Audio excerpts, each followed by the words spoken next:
There is a famous saying, often misattributed, but widely repeated, that the Balkans produce more history than they can consume. It is easy to dismiss that as a clever line. It is harder to dismiss after you look at the map. In a region roughly the size of France, you have 7 countries that emerged from the violent collapse of one. Across those countries, you have multiple languages, 3 alphabets, 4 major religions, and ethnic groups whose identities cross virtually every border on the map. 2 of those borders are not recognized by all the countries around them. One conflict from the 1990s still has no formal peace treaty. One territory has been declared independent by some countries and occupied by another. And underneath all of that is a question that has driven diplomats, generals, and historians to frustration for 2 centuries. Why is this particular corner of Europe so difficult to untangle? The answer is not that Balkan people are inherently violent or ancient hatreds are simply in the blood. That explanation is lazy, wrong, and has caused real harm. The real answer is about geography, empire, religion, and timing, and it starts a very long time ago. Start with the land itself. The Balkans are defined by mountains. The Dinaric Alps run along the western coast. The Rhodope and Balkan ranges cut across the interior. The Danube and its tributaries carve the north. This is not open steppe or flat agricultural plain. It is fragmented terrain, where valleys and rivers separate communities that have lived within walking distance of each other for centuries while developing distinct identities. Geography like this does not produce large, homogeneous nations easily. It produces pockets, small communities in defensible valleys, each with their own dialect, their own local saint, their own memory of who wronged them 200 years ago. The mountains that protected people from outside invaders also kept them apart from each other. And to this landscape came a succession of empires, each of which left a permanent mark. The Romans were first, building roads and cities across the peninsula. When the Roman Empire split in 395 AD, the division ran straight through the Balkans. The western half eventually became Catholic and Latin in orientation. The eastern half, Byzantium, became Orthodox and Greek. That religious and cultural line still roughly corresponds to the division between Catholic Slovenia and Croatia on one side and Orthodox Serbia and Bulgaria on the other.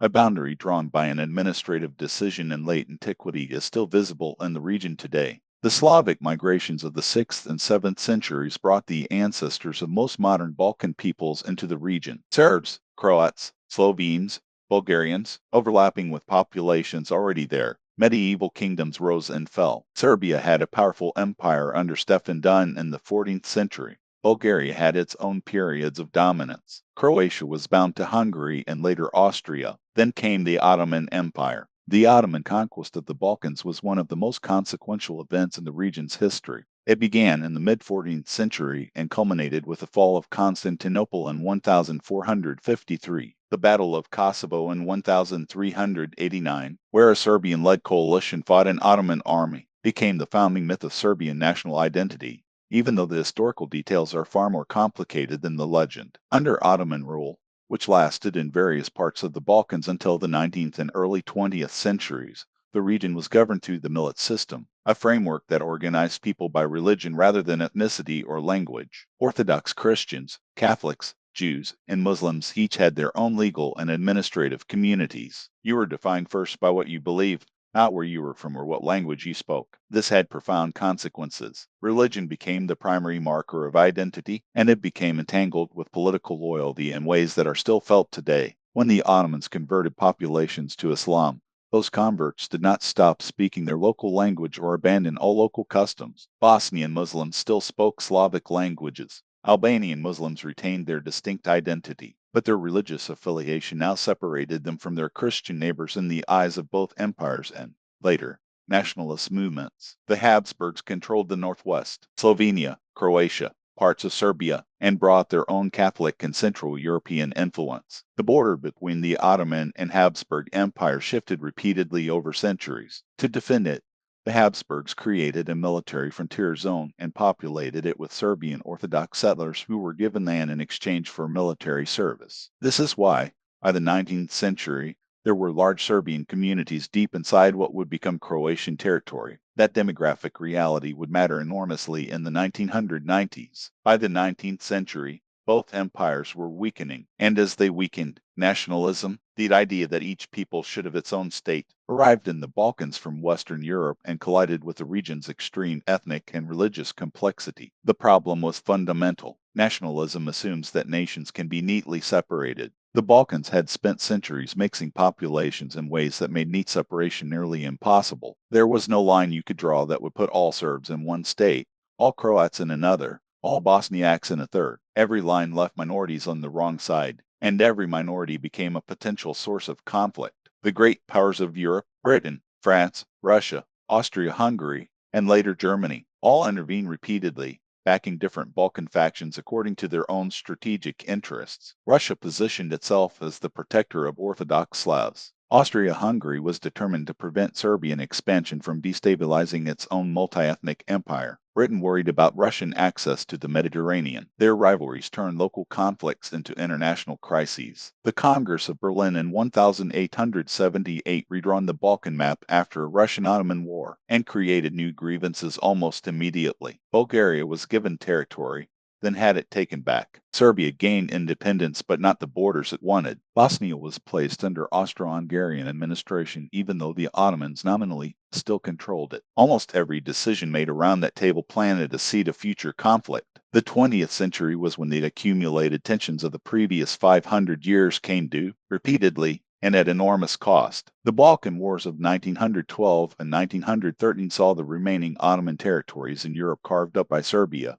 Bulgaria, Greece, and Montenegro. The Ottomans lost almost everything. Then the winners turned on each other over the spoils. Borders shifted twice in 2 years. Populations were displaced. Atrocities were committed on all sides. European observers who watched the Balkan Wars coined a new verb, to balkanize, meaning to fragment a region into small, hostile units. The word itself became a warning. Then came Sarajevo. On June 28, 1914, Archduke Franz Ferdinand of Austria-Hungary was assassinated by Gavrilo Princip, a Bosnian Serb nationalist. The crisis it triggered pulled the alliance systems of Europe into the First World War. The Balkans had not simply produced another regional conflict. They had provided the spark for the deadliest war in human history up to that point. After World War I, the Kingdom of Yugoslavia was created, an attempt to unite the South Slav peoples under one state. It was an idea driven partly by genuine South Slav solidarity and partly by the practical reality of the post-war map.